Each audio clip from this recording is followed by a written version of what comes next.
And I'm with, again, Dr. Asuzu. He's the DS mentor in the building. And you know, we've just been having a great time telling me about all the great stuff he's doing in everywhere in the world, all over the world, especially in Nigeria, where he's got a pretty serious heavy investment, especially in the area of animal production, agriculture, and the like. So I just wanted him to just share some of his experiences, you know, and he was giving me an Igbo adage. Can you come again with that Igbo adage?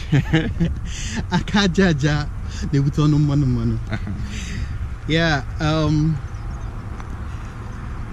life is sustained by food.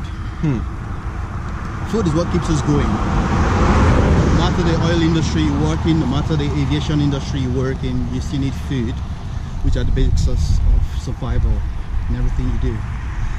I am a fan of agriculture because that is the root source of food for the humans that get to work on the machinery, that get to do the logistics, that get to do anything. You may not have money to fuel your car, you may not have money to build a house, but if you don't have money to feed yourself, you're a dead man. I mean, you really don't have money. You really don't have money. Yes.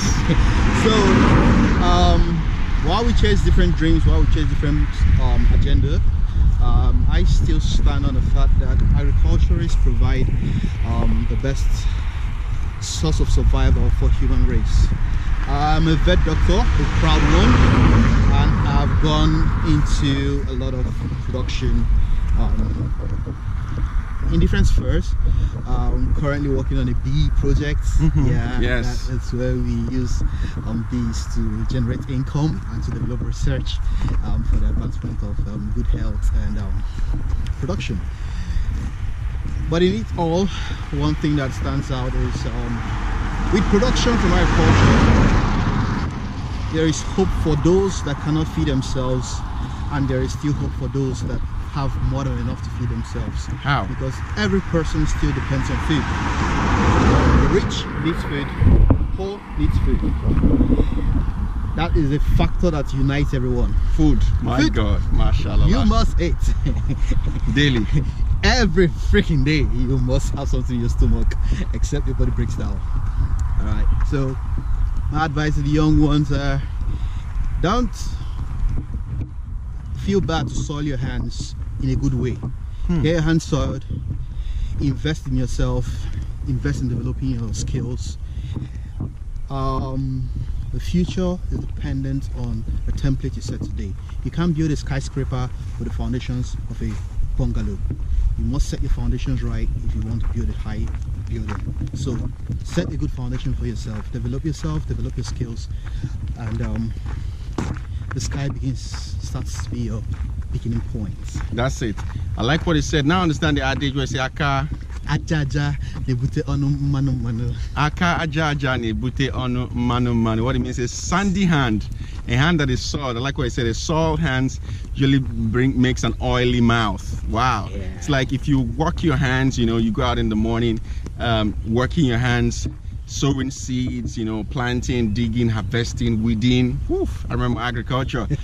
You know, when you come back, you have a lot to eat, and you have oil to, you can have enough to buy some oil and, you know, eat with your yam. For those of you who still do yam and oil, not done that in a while, but I still appreciate it, you know. So, and you can't eat yam and oil with fork or knives. You got to use your hand, and it becomes soil. So I guess that's where it comes from. Don't be afraid to venture into agriculture. I'm thinking, man, I got to go find a land somewhere in Russia, maybe. You know what I'm saying? So, yeah, you can do it by the side. Or Ukraine. I know a guy who became a billionaire from farming in Ukraine. So. We'll go out and check out for landed properties. You know, there's a guy I was consulting for when I was in the West Ekiti. He is a lawyer. Okay. He set up his own university, but he also took out time to set up a farm. And as of 2014, when I consulted, he set up a university. Yeah, he has his own university. Like agriculture university? No, just a full university. You know, we got to discuss how I can set up a university too. Really. We have to partner. That's going to be a lot of capital. We'll discuss it later, but go ahead, sir. So, in his agricultural farm, which is a sub-sector of his university, as of 2014, he made a net profit of 4.3 billion naira. This is not Obasanjo? No, this is not Obasanjo. His name is Professor, no, his name is San Afe Babalola. I know the guy. Yes. San Afe Babalola University. Yeah. My God. 4.3 billion. from the agricultural Just aspect agricultural alone. aspect alone. He makes fish, dries it and sends it down to Japan. He supplies Japan and China with dry fish. Is somebody catching an anointing? I don't know. Jesus. Yeah. He supplies Japan. Yep. He exports his fish from Nigeria to Japan. And Nigeria has one of the freshest fishes in the whole world. Very good one. It's not too salty, it's not too sugary, it's just ideal. Yep. Very good and tasty. So things can be done in different places. He even supplies all this mango. He plants mango trees. But what are some of the things to look out for? I know it's good to advertise the positives and the end results, but what are some of the hurdles somebody should be prepared to face? Like agriculture. When venturing into agriculture. Agriculture doesn't give you a straight A. Okay. You start with an F. An F. If you graduate, if you are persistent, you go to a D, and you continue coming up until you get an A. My God. He's a lecturer, by the way. You know what I'm saying? My advice to you is, don't give up when you see the initial failures. When you see the initial failures, it's just a challenge before you. And if you allow the challenge to win you, then you have lost. That's when you failed. You don't fail because you didn't do well. You fail because you give up.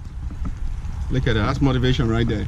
Yeah. So when you see the F, it's your responsibility to go back, read up, research, consult people that have done similar things, consult people that are more skilled than you are, and get better ideas to improve yourself. Then you take a new approach. You retry. You give it another try. I was told that Thomas Edison, he tried making the light bulb 99 times. Yes. It was the 100th time that he finally made progress. This is true. So it's life. It's not just in agriculture. If he gave up at the end of 10th failure, we couldn't have had a light bulb possibly. Maybe would have been in darkness. Yeah, maybe we're still using the candle or the bush method. But because he tried 99 times, it was the 100th time that he finally made progress. There is no person, there is no great man that never experienced failure. The truth of the matter is, they didn't fail. They just experienced challenges. You fail when you give up. Challenges are not failure. Failure is not final. Is not the final end, except you make it the final. Failure is not the final end, except you make it the final. Now we're going to talk a little bit about technology. Okay, I think we got. No, let's go this way. Yes, let's talk a little bit about the technological aspect. We know agriculture has gone beyond subsistence farming. You know what I'm saying? Like where you just hand and marry a lot of wives, and I mean now we cannot do more than one wife. We got to stick to one wife. You know what I'm saying? So what about the technology? For people in Africa, Nigeria and other African nations, is technology accessible there, like tractors? How we have the irrigating machines, I believe they're accessible. They aren't easily accessible, and for that reason we encourage people that have technology to come around and assist in using local materials in developing some of this technology, because that would reduce the cost for production and make it more available for the local consumers. Feed the people. Exactly. We need to feed the nation. That's the aim. The aim is to feed the less privileged. The aim is to feed the poor masses. If you make everything more of hybrid, find out that the common man that needs it cannot access it, and if you can't access it, then it's not worth it. Then it's not just about money; it's about feeding people. It's a two-way thing. Meeting the grassroots. My God, it's about getting the needs of people sorted out. Wonderful, wonderful. Well, he said, get your hands dirty, and I'm going to get my hands dirty again, because my life is just beginning. I think I think life begins at 31, you know what I'm saying? So or life begins after I have your first child, you know what I'm saying?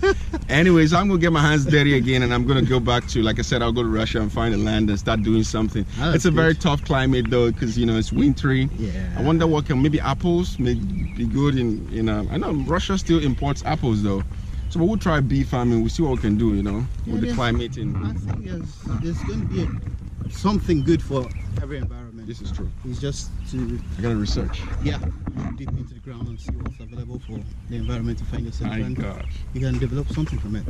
Well, then, we're hoping to come live on air, and I think it's pretty late everywhere else in the world now.